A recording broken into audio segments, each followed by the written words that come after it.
I'm going to show you upright row to a crawl out. So this is targeting my shoulders and my quads. Upright row first, so I pick it all the way up to my chest, to my heart. My elbows are out, and then lower carefully into a deadlift. Crawl all the way out into a push-up, not allowing my hips to drop, and my booty is not up, so I'm not in a pike. I'm in a perfect push-up. Okay, my head's in line with my spine. And then I simply crawl back to the kettlebell, stay low, deadlift the kettlebell, and then back to the upright row. So it looks something like this when you actually start the movement. Okay? Okay, so now we have a hammer curl to a squat. So I'm using my dumbbells for both of these exercises. Hammer curling, so my palms are facing each other for my biceps, and then I'm going straight down to a squat, allowing my dumbbells to go to the side of my legs, not in here, so they're out here. Come up, hammer curl, into a squat.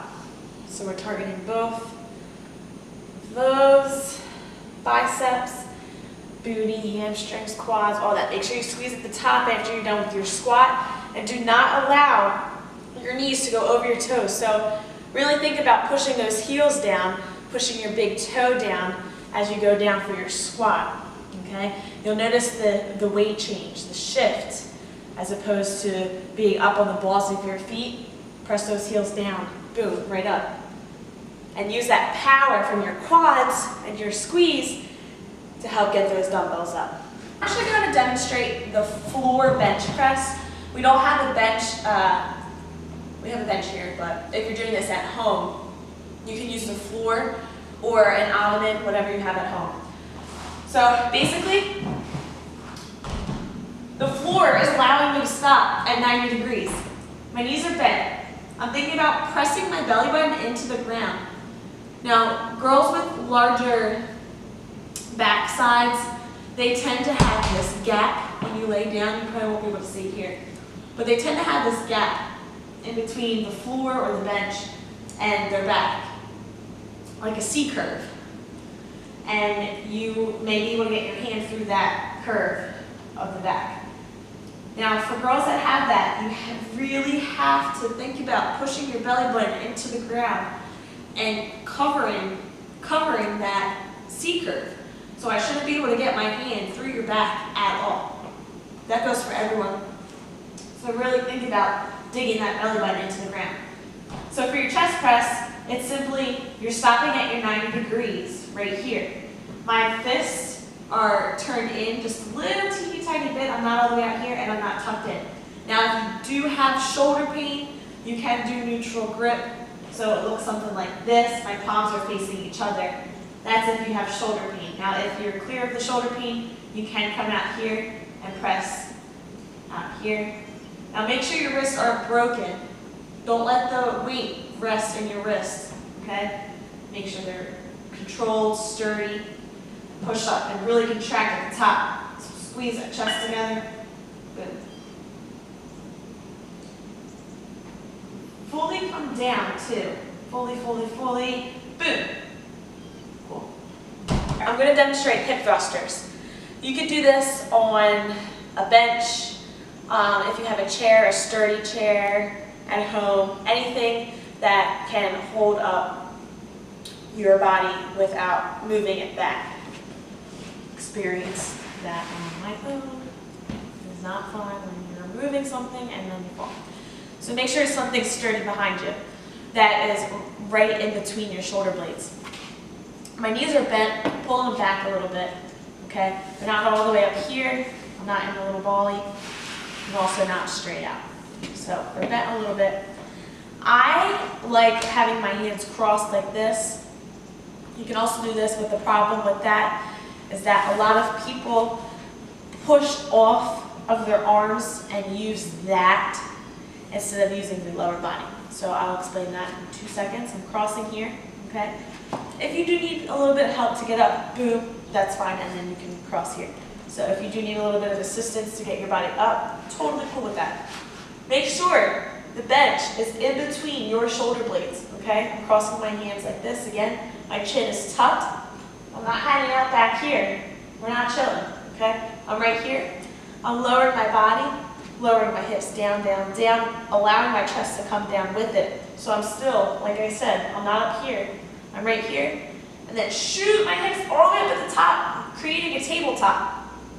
Again, not laying, I'm tucked, okay? So I'm squeezing my butt at the top, and then lowering my body up, down, and then throwing it right back up. So come down, boom, shoot it right back up. Down, right back.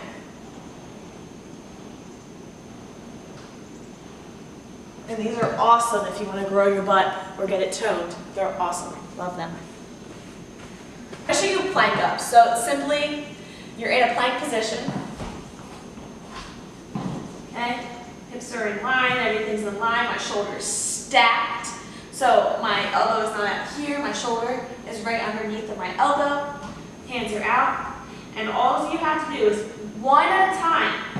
Arm up, arm down, arm down. Up, up, down, down. Up, down, down. That's all it is. Now there's no rotation in my back.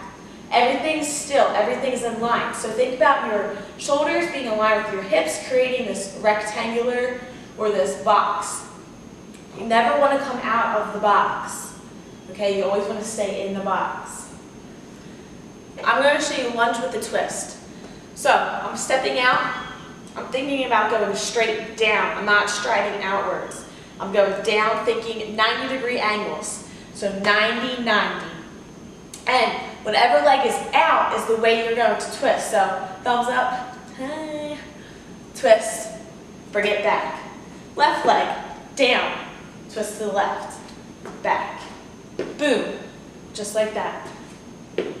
And when you bring it back, you want to squeeze your hips, squeeze your butt. Boom. Cool? Awesome.